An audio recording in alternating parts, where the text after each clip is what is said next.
ಮೊದಲನೆಯ ವಾಚನ ಇಬ್ರಿಯರಿಗೆ ಬರೆದ ಪತ್ರದಿಂದ ವಾಚನ. ಸಹೋದರರೇ, ದೇವರು ತಮ್ಮ ವಿಶ್ರಾಂತಿಯ ನೆಲೆಯನ್ನು ನೀಡುವುದಾಗಿ ಮಾಡಿದ ವಾಗ್ದಾನ ಇನ್ನೂ ರದ್ದಾಗದೆ ಉಳಿದಿದೆ.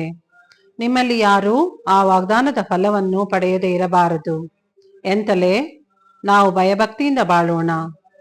ಶುಭ ವಾರ್ತೆಯನ್ನು ಅವರಿಗೆ ಸಾರಲಾದಂತೆ ನಮಗೂ ಸಾರಲಾಯಿತು. ಅವರು ಅದನ್ನು ಆಲಿಸಿದರು, ಆದರೆ ಅವರಲ್ಲಿ ವಿಶ್ವಾಸವಿರಲಿಲ್ಲ. ಈ ಕಾರಣ ಅವರು ಕೇಳಿದ ಸಂದೇಶದಿಂದ ಫಲ ಪಡೆಯದೆ ಹೋದರು. ಲೋಕಾದಿಯಲ್ಲೇ ದೇವರು ತಮ್ಮ ಸೃಷ್ಟಿ ಕಾರ್ಯವನ್ನು ಮುಗಿಸಿದ್ದರೂ ಅವರು ಸೇರರು ಎನ್ನ ವಿಶ್ರಾಂತಿಯ ನೆಲೆಯನ್ನು ಇವರೆಂದಿಗೂ ಎಂದು ಸಿಟ್ಟುಕೊಂಡು ಶಪಥ ಮಾಡಿದೆನು ಎಂದು ಹೇಳಿದ್ದಾರೆ. ವಿಶ್ವಾಸಿಸುವ ನಾವಾದರೂ ಆ ವಿಶ್ರಾಂತಿಯ ನೆಲೆಯನ್ನು ಸೇರುತ್ತೇವೆ. ಪವಿತ್ರ ಗ್ರಂಥದ ಒಂದೆಡೆಯಲ್ಲಿ 7ನೆಯ ದಿನವನ್ನು ಕುರಿತು ದೇವರು ತಮ್ಮ ಸೃಷ್ಟಿ ಕಾರ್ಯಗಳನ್ನೆಲ್ಲ ಮುಗಿಸಿ 7ನೆಯ ದಿನದಲ್ಲಿ ವಿಶ್ರಮಿಸಿಕೊಂಡರು ಎಂದು ಬರೆದಿದೆ.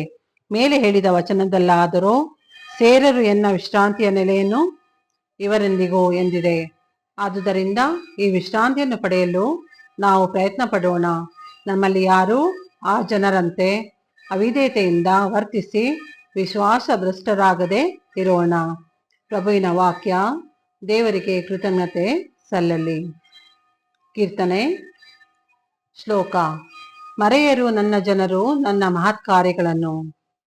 ಪೇಳುವೆವು ನಾವು ಕೇಳಿ ತಿಳಿದುಕೊಂಡವುಗಳನ್ನೇ, ಪೂರ್ವಜರೆಮಗೆ ತಿಳಿಸಿದ ಸಂಗತಿಗಳನ್ನೇ, ಪ್ರಭುವಿನ ಮಹಿಮೆ ಪರಾಕ್ರಮದ ಪವಾಡಗಳನ್ನೇ ಮರೆಮಾಡೆವು ಅವರ ಸಂತತಿಯಾದ ನಿಮಗೆ ವಿವರಿಸುವೆವು ಮುಂಬರಲಿರುವ ಪೀಳಿಗೆಗೆ. ಶ್ಲೋಕ.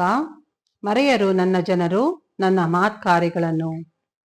ಗೊತ್ತಾಗಲಿ ಇವೆಲ್ಲ ಮುಂದಿನ ತಲೆಮಾರಿಗೆ, ತಿಳಿಸುತ್ತಾ ಹೋಗಲಿ ಮಕ್ಕಳು ಮೊಮ್ಮಕ್ಕಳಿಗೆ. ಆಗ ತಮ್ಮ ಪ್ರಾಚೀನ ಪೂರ್ವಿಕರಂತೆ ಅವರಾಗರು ಮೊಂಡರು, ಅವಿಧೇಯರು, ದೈವದ್ರೋಹಿಗಳು, ಚಪಲಚಿತ್ತರು. ಶ್ಲೋಕ. ಮರೆಯರು ನನ್ನ ಜನರು ನನ್ನ ಮಹತ್ ಕಾರ್ಯಗಳನ್ನು. ಮರೆಯರು ನನ್ನ ಮಹತ್ ಕಾರ್ಯಗಳನ್ನು, ಇಡುವರು ನನ್ನಲ್ಲೇ ಭರವಸೆಯನ್ನು, ಕೈಗೊಳ್ಳುವರು ನನ್ನ ಆಜ್ಞೆಗಳನ್ನು. ಶ್ಲೋಕ. ಮರೆಯರು ನನ್ನ ಜನರು ನನ್ನ ಮಹತ್ ಕಾರ್ಯಗಳನ್ನು. ಘೋಷಣೆ. Alleluia, alleluia. ನೀಡೆನಾಗೆ ನಿನ್ನ ಶಾಸ್ತ್ರದ ಅರಿವನ್ನು ಪೂರ್ಣ ಮನದಿಂದ ಆಚರಿಸುವೆನದನ್ನು. ಅಲ್ಲೆಲೂಯ. ಮಾರ್ಕನು ಬರೆದ ಪವಿತ್ರ ಶುಭ ಸಂದೇಶದಿಂದ ವಾಚನ. ಕೆಲವು ದಿನಗಳು ಕಳೆದ ಬಳಿಕ ಯೇಸು ಮತ್ತೊಮ್ಮೆ ಕೆಫರ್ನೌಮಿಗೆ ಬಂದರು. ಅವರು ಮನೆಯಲ್ಲಿದ್ದಾರೆಂಬ ಸುದ್ದಿ ಹಬ್ಬಿತು. ಜನರು ಗುಂಪು ಗುಂಪಾಗಿ ಅಲ್ಲಿಗೆ ಬಂದರು. ಇದರಿಂದಾಗಿ ಮನೆಯೊಳಗೆ ಮಾತ್ರವಲ್ಲ, ಹೊರಗಡೆಯೂ ಸ್ಥಳ ಸಾಲದೆ ಹೋಯಿತು. ಯೇಸು ಅಲ್ಲಿ ಸೇರಿದ್ದ ಜನಸಮೂಹಕ್ಕೆ ದೇವರ ವಾಕ್ಯವನ್ನು ಬೋಧಿಸತೊಡಗಿದರು.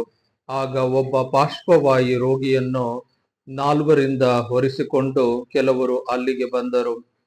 ಜನಸಂದಣಿಯ ನಿಮಿತ್ತ ಅವನನ್ನು ಯೇಸುವಿನ ಸಮೀಪಕ್ಕೆ ಸಾಗಿಸಲು ಸಾಧ್ಯವಾಗಲಿಲ್ಲ.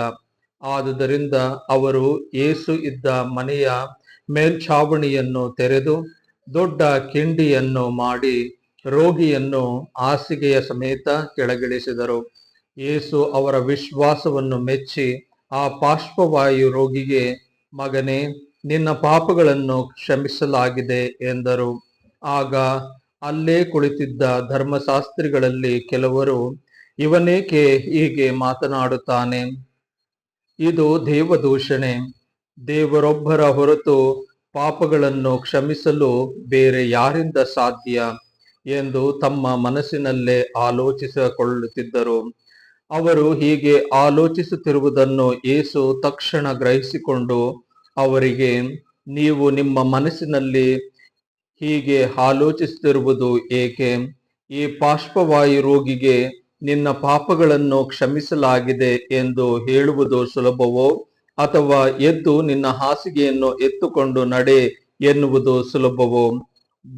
ಲೋಕದಲ್ಲಿ ಪಾಪಗಳನ್ನು ಕ್ಷಮಿಸಲು ನರಪುತ್ರನಿಗೆ ಅಧಿಕಾರ ಉಂಟೆಂದು ಈ ಮೂಲಕ ನಿಮಗೆ ಖಚಿತವಾಗಬೇಕು ಎಂದು ಹೇಳಿ ಆ ಪಾರ್ಶ್ವವಾಯು ರೋಗಿಯನ್ನು ನೋಡಿ, ನಾನು ನಿನಗೆ ಆಜ್ಞಾಪಿಸುತ್ತೇನೆ, ಏಳು, ನಿನ್ನ ಹಾಸಿಗೆಯನ್ನು ಎತ್ತುಕೊಂಡು ಮನೆಗೆ ಹೋಗು ಎಂದರು. ಎಲ್ಲರೂ ನೋಡುತ್ತಿದ್ದ ಹಾಗೆ ಅವನು ಎದ್ದು ನಿಂತನು. ತನ್ನ ಹಾಸಿಗೆಯನ್ನು ತಾನೇ ಎತ್ತುಕೊಂಡು ಹೊರಟು ಹೋದನು. ನೆರೆದಿದ್ದ ಎಲ್ಲರೂ ಆಶ್ಚರ್ಯಚಕಿತರಾಗಿ, ಇಂಥ ಕಾರ್ಯವನ್ನು ನಾವು ನೋಡಿದ್ದೇ ಇಲ್ಲ ಎಂದು ದೇವರನ್ನು ಕೊಂಡಾಡಿದರು. ಪ್ರಭುವಿನ ಶುಭ ಸಂದೇಶ. ಕ್ರಿಸ್ತರೇ ನಿಮಗೆ ಸ್ತುತಿ ಸಲ್ಲಲಿ.